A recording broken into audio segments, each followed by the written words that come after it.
Today's overview will be coming from a perspective of hypertrophy, just because you mentioned that you are on still a hypertrophy cycle or mesocycle, or however the length in which you're going to be performing in this cycle. With that in mind, I see your primary lifts being your top set being a what they call pre-exhaust. You're pre-exhausting your body and then dropping down, hitting your secondary sets. And the only thing I would say about that is you can vary. You can vary. I would say you can vary your sets and your reps a little bit more with your secondaries, with your pre-exhausted sets.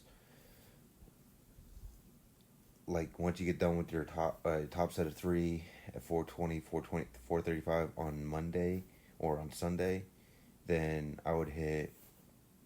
Then you can hit sets of eight, and I would just make it that arbitrary sets of eight or sets of five, and keep squatting your sets of five until you feel good. Uh, but I would almost venture off and say, uh, and it's completely up to you because you have a lot of secondary movements as well. Uh, so I'm sure you're doing fine with that, but uh, given my own experience with our time constraints, I would take the pre-exhausted sets and I would make it until I couldn't do sets of five anymore, until I couldn't do sets of eight anymore, and that's how I would vary the secondary pre-exhausted sets. But what I want to address now is your secondary movements, your deficit pulls, your belt squats, your zerchers, which is all awesome, um, and your Bulgarian split squats. I just put the first five exercises on just because everything that happens after that is pretty much gravy as far as I'm concerned. Uh, just because you're gonna be so spent after the first five exercises that whatever, I mean, it's just either super auxiliary work or just something that unless you can handle it. But I know I would be dead after the first five exercises. It's considering the way I would treat them. But even with your deficit pulls, four sets of four, I don't have any. I think anybody can play with any rep range, rep and set range.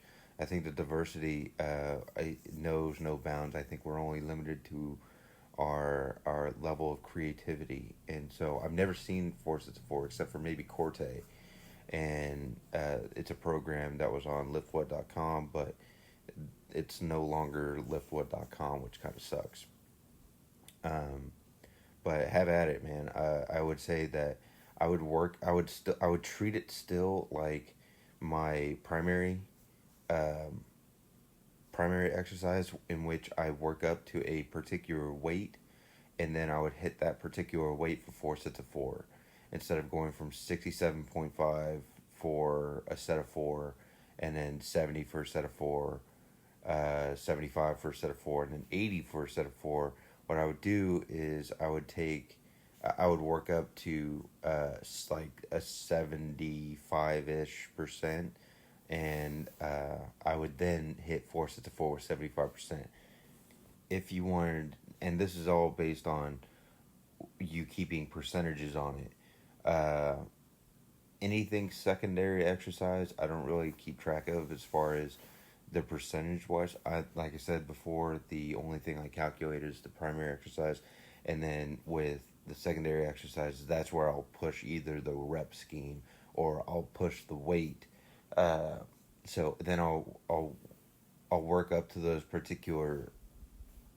Uh, you can call them percentages. You can call them not percentages. You can call them whatever you want to. You can work up to a particular. This is where the RPE scale would come into play, like rate of perceived exertion. Just because I would work up to something that felt good, and then after I got into a particular groove, hit a particular amount of volume that I knew I needed, that I wanted to get, then and it still felt good, I would go up every set after that until I couldn't do it. As far as belt squats are concerned, hell yeah. I mean, I think belt squats should be. I personally think belt squats should be part of like your stretching routine as well. Like being able to move your torso and then twist in the belt squat as well. Twist only your torso. It's as if somebody stapled you down from your waist down or your hips down, and you have free range of motion with your upper body. It's almost like distraction that Donnie Thompson uses with the shoulders or the waist or the hips. Um, and you have a greater range of motion to work with through the torso. And I found to get a ton out of being able to stretch on the belt squat. And then your zerchers just suck. And I mean, it's really going to be impossible to not get better, just because you are venturing off into these different exercises that have been pretty much lost within the scheme of things, just because they are good source or indicator of weeding out people that just don't want to do those types of things. So it puts you in a definite position where it can benefit you. Um, on top of that, it's a very helpful exercise as far as what people would label as functional exercises, just because you're carrying shit, and it is what it is. The last thing I'll say about my secondary movements, like your deficits and your belt squats and your zerchers, the only other thing I would say is that I would cycle them. I would have a list of all of my exercises that I do secondary wise, and I would take four. I mean, as I've already put down, four of them, four secondary movements. And what I would do is I would keep those secondary movements right there, and then after like 3 weeks, then I would change them just a little bit, just to give the body a bit of added stimulus, so it doesn't get uh, too adapted. And what that could mean is that with your belt squat, you could add band tension to your belt squat. You can add like band tension to your deficits. You can add, I mean, just little things like Zercher squat, Zercher good mornings or Zercher squats with freaking band tension that will rip your fucking arms off. Like that is just something that's probably very very minimal band tension as well on this.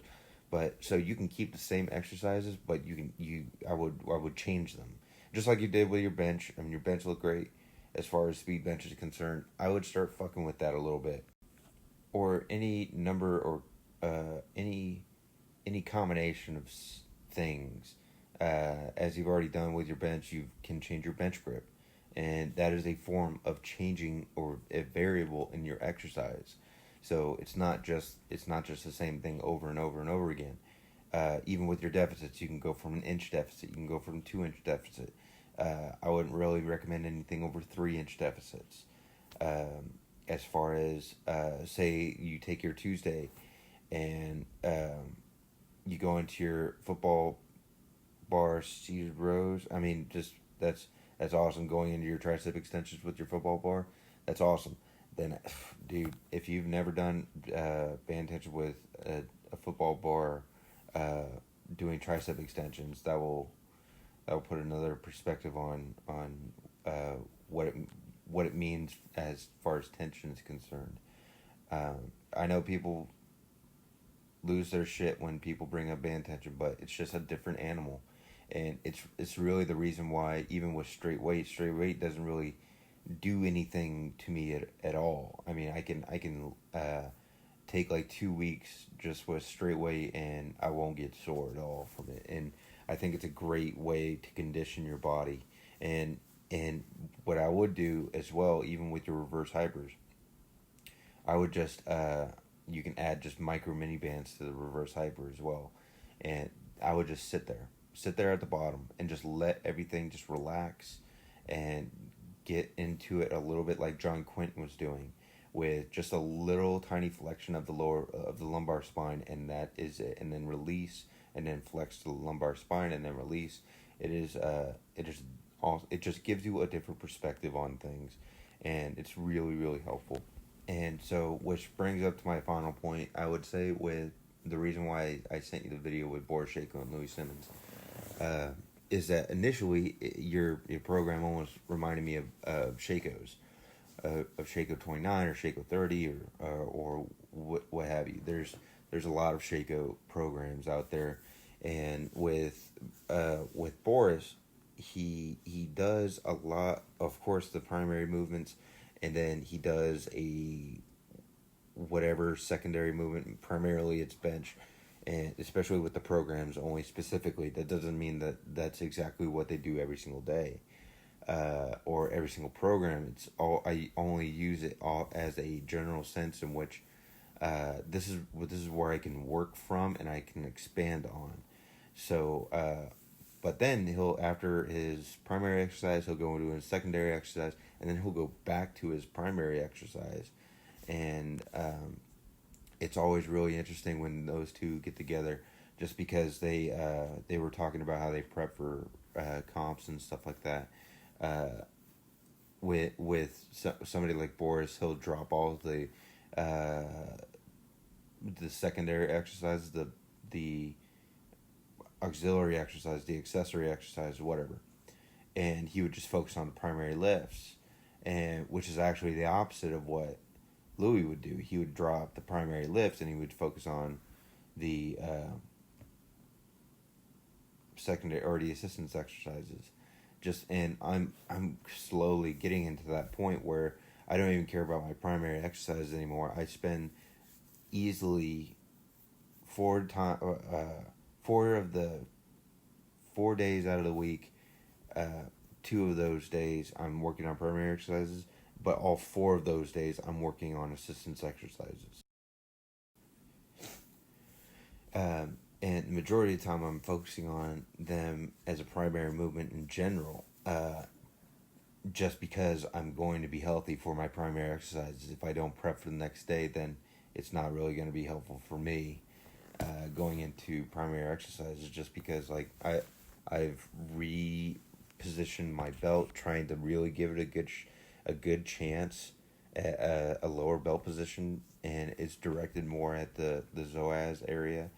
Um,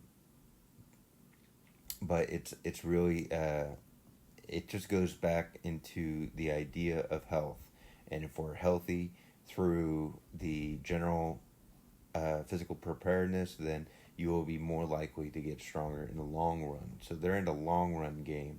They're not in the short term, short haul. So that's what their plan is. And so if they're constantly uh, pushing their general physical preparedness, then they will have a greater window of getting stronger in their primary exercises. And so that's Louis' perspective as far as that's concerned. With Boris, he's still very very much. Uh, I don't even want to call old school. I would just say they have base. He's a junior level coach. He's also coached Michelle Kuklayev, and it's just a different, very simple. It's such a simple, because if you look at their weight halls, the halls that they train in, they got nothing. They have absolutely nothing. They have just little squat racks, no monoliths or anything, no fancy equipment. They're very very simple, which is why I love them both coming together and collaborating a little bit. Overall, your program looks solid, and it's something that's different to me. It's as far as, because I've never run a hypertrophy phase or anything like that. It's like I've always focused on these all three at the same time: repetition method, primary exercise, speed, strength, all those things.